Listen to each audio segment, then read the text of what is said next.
Nehemiah 9.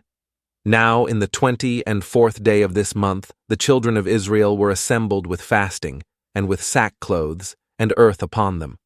And the seed of Israel separated themselves from all strangers, and stood and confessed their sins, and the iniquities of their fathers. And they stood up in their place, and read in the book of the law of the Lord their God 1/4 part of the day, and another 4th part they confessed, and worshipped the Lord their God. Then stood up upon the stairs of the Levites Jeshua and Bani, Kadmiel, Shebaniah, Bunni, Sherebiah, Bani, and Chenani, and cried with a loud voice unto the Lord their God.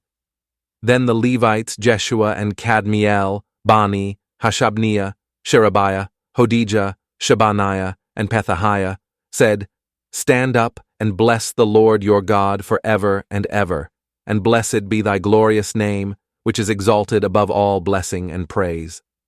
Thou, even thou, art Lord alone.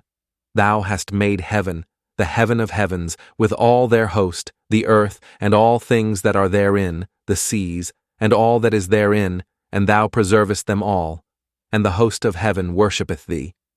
Thou art the Lord the God, who didst choose Abram, and broughtest him forth out of Ur of the Chaldees, and gavest him the name of Abraham, and foundest his heart faithful before thee, and madest a covenant with him to give the land of the Canaanites, the Hittites, the Amorites, and the Perizzites, and the Jebusites, and the Girgashites, to give it, I say, to his seed, and hast performed thy words, for thou art righteous, and didst see the affliction of our fathers in Egypt, and heardest their cry by the Red Sea, and showedst signs and wonders upon Pharaoh, and on all his servants, and on all the people of his land. For thou knewest that they dealt proudly against them. So didst thou get thee a name as it is this day, and thou didst divide the sea before them, so that they went through the midst of the sea on the dry land, and their persecutors thou threwest into the deeps, as a stone into the mighty waters. Moreover, thou leddest them in the day by a cloudy pillar, and in the night by a pillar of fire, to give them light in the way wherein they should go. Thou camest down also upon Mount Sinai, and spakest with them from heaven, and gavest them right judgments and true laws, good statutes and commandments, and madest known unto them thy holy Sabbath, and commandedst them precepts, statutes, and laws, by the hand of Moses thy servant, and gavest them bread from heaven for their hunger, and broughtest forth water for them out of the rock for their thirst, and promisedst them that they should go in to possess the land which thou hadst sworn to give them. But they and our fathers dealt proudly, and hardened their necks, and hearkened not to thy commandments, and refused to obey, neither were mindful of thy wonders that thou didst among them, but hardened their necks, and in their rebellion appointed a captain to return to their bondage. But thou art a God ready to pardon, gracious and merciful, slow to anger, and of great kindness, and forsookest them not. Yea, when they had made them a molten calf, and said, This is thy God that brought thee up out of Egypt, and had wrought great provocations. Yet thou in thy manifold mercies forsookest them not in the wilderness. The pillar of the cloud departed not from them by day, to lead them in the way, neither the pillar of fire by night, to show them light, and the way wherein they should go.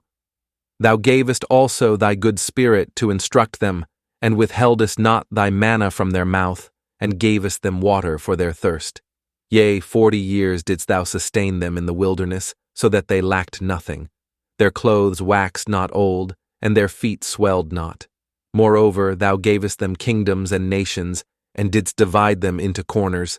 So they possessed the land of Sihon, and the land of the king of Heshbon, and the land of Og king of Bashan. Their children also multipliedst thou as the stars of heaven, and broughtest them into the land, concerning which thou hadst promised to their fathers, that they should go in to possess it. So the children went in, and possessed the land, and thou subduedst before them the inhabitants of the land, the Canaanites, and gavest them into their hands with their kings and the people of the land, that they might do with them as they would. and they took strong cities, and a fat land, and possessed houses full of all goods, wells digged, vineyards, and oliveyards, and fruit trees in abundance. So they did eat, and were filled, and became fat, and delighted themselves in thy great goodness. Nevertheless, they were disobedient, and rebelled against thee, and cast thy law behind their backs, and slew thy prophets which testified against them to turn them to thee, and they wrought great provocations. Therefore thou deliveredst them into the hand of their enemies, who vexed them. And in the time of their trouble, when they cried unto thee, thou heardest them from heaven, and according to thy manifold mercies thou gavest them saviors, who saved them out of the hand of their enemies. But after they had rest, they did evil again before thee. Therefore leftest thou them in the hand of their enemies, so that they had the dominion over them. Yet when they returned and cried unto thee, thou heardest them from heaven, and many times didst thou deliver them according to thy mercies, and testifiedst against them, that thou mightest bring them again unto thy law. Yet they dealt proudly, and hearkened not unto thy commandments, but sinned against thy judgments, which if a man do, he shall live in them, and withdrew the shoulder, and hardened their neck, and would not hear. Yet many years didst thou forbear them, and testifiedst against them by thy Spirit in thy prophets. Yet would they not give ear, therefore gavest thou them into the hand of the people of the lands. Nevertheless, for thy great mercy's sake, thou didst not utterly consume them, nor forsake them, for thou art a gracious and merciful God. Now therefore, our God, the great, the mighty, and the terrible God, who keepest covenant and mercy, let not all the trouble seem little before thee, that hath come upon us, on our kings, on our princes, and on our priests, and on our prophets, and on our fathers, and on all thy people, since the time of the kings of Assyria, unto this day. Howbeit thou art just in all that is brought upon us. For thou hast done right, but we have done wickedly. Neither have our kings, our princes, our priests, nor our fathers kept thy law, nor hearkened unto thy commandments and thy testimonies, wherewith thou didst testify against them. For they have not served thee in their kingdom, and in thy great goodness that thou gavest them, and in the large and fat land which thou gavest before them, neither turned they from their wicked works. Behold, we are servants this day, and for the land that thou gavest unto our fathers to eat the fruit thereof and the good thereof, behold, we are servants in it. And it yieldeth much increase unto the kings, whom thou hast set over us because of our sins. Also, they have dominion over our bodies and over our cattle at their pleasure, and we are in great distress. And because of all this, we make a sure covenant, and write it, and our princes, Levites, and priests seal unto it.